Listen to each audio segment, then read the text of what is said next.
The Tamil Nadu State Marketing Corporation, TASMAC, has announced that employees working in liquor retail shops will receive a salary increase of 1,000 rupees per month. TASMAC, a Tamil Nadu government enterprise, sells beer and other liquor products through its retail outlets across the state. Employees working in these shops had staged a continuous protest last month through their union, raising various demands including job regularization. Subsequently, union representatives held talks with the Prohibition and Excise Minister and senior officials. Following these discussions, TASMAC issued the announcement regarding the salary hike. Shop employees who are already receiving their existing wages will now get an additional 1,000 rupees per month. This increase will come into effect from April. It has been stated that 24,033 shop employees will benefit from this decision.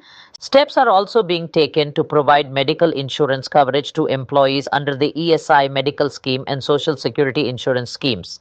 A scheme to collect empty liquor bottles will soon be implemented either through an outsourcing model or through contractors engaged for collecting empty bottles. Employees currently under suspension will be allotted shop duties through a counseling process.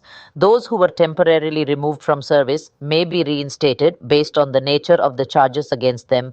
Regarding all the demands raised by employees, the TASMAC Managing Director, two General Managers, a Deputy General Manager, and a legal officer will examine the issues and submit a report to the concerned department.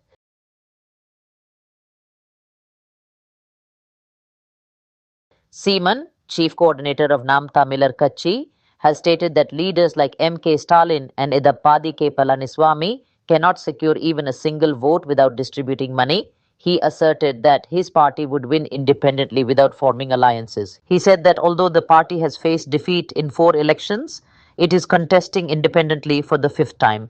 He alleged that the people of Tamil Nadu are being kept in a state of dependency and that politics in the state has been reduced to freebies. He questioned how it can be called politics if elections are decided by caste, religion, money, and liquor. Referring to the previous election, he claimed that 2,000 rupees was distributed to voters and that there were protests in some areas where the money was not given. He further alleged that although banks function under the control of the union government, large sums of money were credited to women's accounts. He accused both Dravida Munnetra Kazhagam, DMK, and Bharatiya Janata Party, a BJP, of acting together and claimed that there is no real people-centric politics in the state. Seaman stated that if his party comes to power, it would rebuild governance from scratch and create a pure Tamil nation. He said other parties fear contesting without alliances. He also said both DMK and All India Anna Dravida Munnetra Kazhagam, AIADMK, should be removed from power. He questioned how the Indian National Congress is being portrayed as acceptable if the BJP should not come to power. Referring to the Kachativu issue, he alleged that Congress leaders had signed agreements related to it. He added that what is needed is not charity, sympathy, or financial assistance schemes, but a complete change in the system of governance. Finally, he challenged Stalin and Palaniswamy to win votes in their constituencies without distributing money. He concluded by saying that when injustice and oppression increase, people will eventually turn towards him.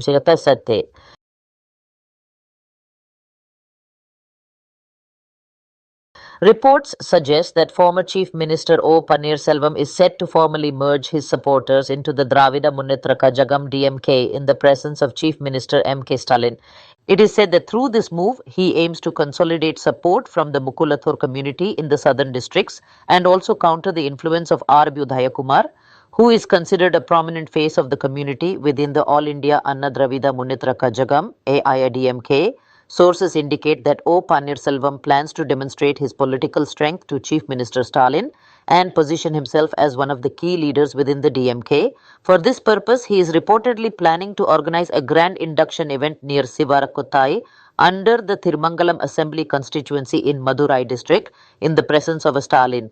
It is also reported that a foundation ceremony, Bhumi Puja, has already been conducted for the event. Supporters of O. Pannirselvam have claimed that the Mukulathur community is currently not being given adequate importance within the AIADMK. They allege that Edappadi K. Palaniswamy is attempting to attract leaders from the same community back into the AIADMK fold.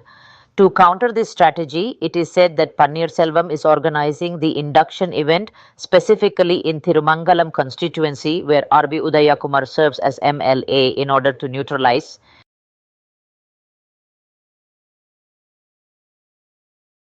As seat-sharing talks have already begun and agreements are being signed within the Dravida Munnetra Kazhagam DMK-led alliance, similar discussions have not yet commenced in the National Democratic Alliance NDA. Sources indicate that the delay is because the All India Anna Dravida Munnetra Kazhagam AADMK is waiting for new parties to potentially join the alliance.